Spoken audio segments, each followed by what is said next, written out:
ನಿಮಗೆಲ್ಲ ಒಂದು ಕಾತರವಾದಂಥ ಪ್ರಶ್ನೆ. ನಮ್ಮ ವಿಧಾನ ಪರಿಷತ್ಗೆ ನಾವು ಜಗದೀಶ್ ಶೆಟ್ಟರ್ ಅವರಿಗೆ ನಾವು ಅವರು ಬಿ ಜೆ ಪಿಯ ಆಡಳಿತ, ಬಿ ಜೆ ಪಿಯಲ್ಲಿ ಇರೋಂಥ ಆಂತರಿಕವಾದಂಥ ವಿಚಾರನ ಅವರು ನಮ್ಮ ಗಮನ ಸೆಳೆದು ನಮ್ಮ ಪಕ್ಷಕ್ಕೆ ಬಂದು ಸೇರಿ 35,000ದಲ್ಲಿ ನಮ್ಮ ಪಕ್ಷದ ನಮ್ಮ ಚುನಾವಣಾ ಮುಂಚಿತವಾಗಿ ನಾವು ನಮಗೆ ಕಾಂಗ್ರೆಸ್ ಪಕ್ಷ ಗೆಲ್ತೀವಿ ಅನ್ನೋ ಆತ್ಮವಿಶ್ವಾಸ ಆ ಕ್ಷೇತ್ರದಲ್ಲಿ ನಮಗಿತ್ತು. ಆದರೆ ಒಬ್ಬ ಹಿರಿಯ ನಾಯಕ ಬಿ ಜೆ ಪಿ ಬಿಟ್ಟು ಬಿ ಜೆ ಪಿ ಮೇಲೆ ದೊಡ್ಡ ಆರೋಪಗಳನ್ನು ಮಾಡಿ ಅವರು ನಮ್ಮ ಪಕ್ಷಕ್ಕೆ ಸೇರ್ತಾರೆ ಅಂತೇಳಿ ಅನ್ಕಂಡೀಷನಾಗಿ ಬಂದರು. ನಾನು ಇದೇ ಜಾಗದಲ್ಲಿ ಇದೇ ಚೇರ್ನಲ್ಲಿ ಕೂತ್ಕೊಂಡು ಅವರಿಗೆ ಕಾಂಗ್ರೆಸ್ ಪಕ್ಷಕ್ಕೆ ಬರಮಾಡಿಕೊಂಡು ನಾವು ಕಾಂಗ್ರೆಸ್ ಪಕ್ಷದ ಚಿಹ್ನೆನೂ ಕೊಟ್ಟು ಚುನಾವಣೆ ಕಣಕ್ಕೆ ಇಳಿಸ್ತವು.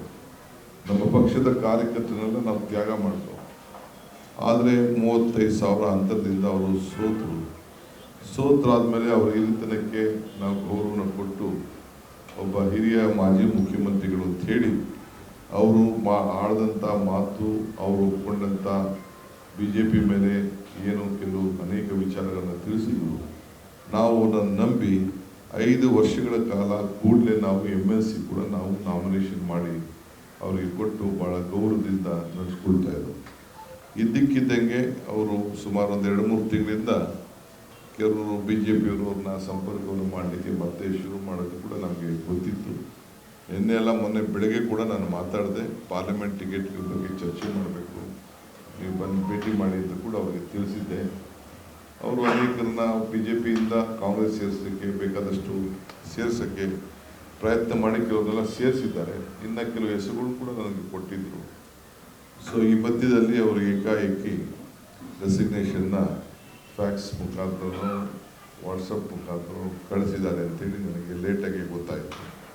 ಆಮೇಲೆ ನಮ್ಮ ಪಕ್ಷಕ್ಕೆ ತ್ಯಾಗ ಕೂಡ ಮಾಡಿದ್ದೀನಿ ಅಂತ ಹೇಳಿದರು. ನಾನು ಜಗದೀಶ್ ಶೆಟ್ಟರ್ ಅವರು ನಮ್ಮ ಪಕ್ಷಕ್ಕೆ ಬಂದಿರ್ಬೋದು, ಪಕ್ಷದಿಂದ ಹೋಗ್ತಾ ಇರ್ಬೋದು, ರಾಜೀನಾಮೆ ಕೊಟ್ಟಿರ್ಬೋದು.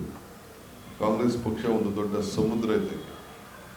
100 ಜನ ಕಾಂಗ್ರೆಸ್ ಪಕ್ಷಕ್ಕೆ ಬರ್ತಾರೆ, 100 ಜನ ಬಿಡ್ಬೋದು, 100 ಜನ ಹೋಗ್ಬೋದು. ಕಾಂಗ್ರೆಸ್ ಪಕ್ಷ ಯಾರು ಏನು ಮಾಡಲಿಕ್ಕೆ ಸಾಧ್ಯ ಇಲ್ಲ. ಇದು ತಲೆಗಿರಲಿ. ಯಾರು ಬರದೇ ಹೋಗಿ 136 ಸೀಟನ್ನು ಗೆದ್ದಿದ್ದೇವೆ. ನಮ್ಮದು ಕೆಲವುಗಳು ತಪ್ಪಿಂದ ಇನ್ನೊಂದು 7 ಸೀಟ್ ನಾವು ಕಳ್ಕೊಂಡಿದ್ದೇವೆ. ಅದು ಬಿಟ್ಟರೆ ನಂದು 141 ಸೀಟ್ ನಮ್ಮ ಲೆಕ್ಕಾಚಾರ ಇತ್ತು. ಆದರೂ ಚಿಂತೆ ಇಲ್ಲ. ನಾನು ಅದಾದಮೇಲೆ ಅನೇಕ ನಾಯಕರುಗಳು ಕೂಡ ನಾನು ಮಾತಾಡಿದ್ದೀನಿ. ಭಾಳ ಜನ ನಮ್ಮ ಹತ್ರ ನಮ್ಮ ಮುಖ ನೋಡ್ತಾ ಇದ್ದಾರೆ. ನಾನೀಗ ಅದು ಹೆಸರುಗಳನ್ನೆಲ್ಲ ನಾನು ಬಿಡಿಸಿ ಹೇಳಲಿಕ್ಕೆ ನಾನು ತಯಾರಿಲ್ಲ. ಒಟ್ಟಾರೆ ಹೇಳೋದು, ನಮ್ಮ ಜಗದೀಶ್ ಶೆಟ್ಟರ್ ಏನು ನಾವು MLC ಮಾಡಿಕೊಂಡಿದ್ದು, ಅವರೇನು ರಾಜೀನಾಮೆ ಕೊಟ್ಟಿದ್ದಾರೆ. ನಮಗೆ ಒಂದು ದಿನದ ಮುಜುಗರದ ಸ್ಟೇಟ್ಮೆಂಟ್ಗಳು ನಿಮ್ಮ ಹತ್ರ ಬರ್ಬೋದೇ ಹೊರತು ನಮ್ಮ ಪಕ್ಷದ ಕಾರ್ಯಕರ್ತರೆಲ್ಲ ಭಾಳ ಸಂಭ್ರಮದಿಂದ ಬೆಳಗಾವಿಯಿಂದ ನಮಗೆ ಸದ್ಯ ನಮ್ಮ ಕಾರ್ಯಕರ್ತರಿಗೆ ನಮ್ಮ ಸಿದ್ಧಾಂತದ ಮೇಲೆ ನಾವು ರಾಜಕಾರಣ ಮಾಡೋರು, ನೀತಿ ಮೇಲೆ ರಾಜಕಾರಣ ಮಾಡೋರು. ಸೊ ಎಲ್ಲ ಕಾರ್ಯಕರ್ತರು ಹೇಳೋದು, ನಮ್ಗೆ ಅವ್ರು ಹೋಗಿದ್ದೇ ನಮ್ಗೆ ಒಳ್ಳೇದಾಯಿತು, ನಮ್ಮ ಪಕ್ಷನ ಕಟ್ಟಲಿಕ್ಕೆ ನಮ್ಗೆ ಭಾಳ ಒಳ್ಳೇದಾಯಿತು, ಇಲ್ಲ ನಮ್ಗೆ ಮುಜುಗರ ಆಗ್ತಿತ್ತು. ನಮ್ಮ ಮೈನಾರಿಟೀಸು ಬೇರೆಯವರು ಬ್ಯಾಕ್ವರ್ಡ್ ಕ್ಲಾಸವ್ರನ್ನ ಯಾವ ಕಾರಣಕ್ಕೂ ಹೋಗ್ತಿರ್ಲಿಲ್ಲ ಅನ್ನೋದನ್ನು ಅವರು ನಮ್ಮ ಸ್ಥಳೀಯರು ಹೇಳಿದ್ದಾರೆ. ಒಟ್ಟಾರೆ ಆಯಿತು. ನಾವೊಂದು ಭಾಳ ದೂರದೃಷ್ಟಿ ಇಟ್ಕೊಂಡು ನಾವು ಒಂದು ಅವಕಾಶ ಮಾಡಿಕೊಟ್ಟಿದ್ದು.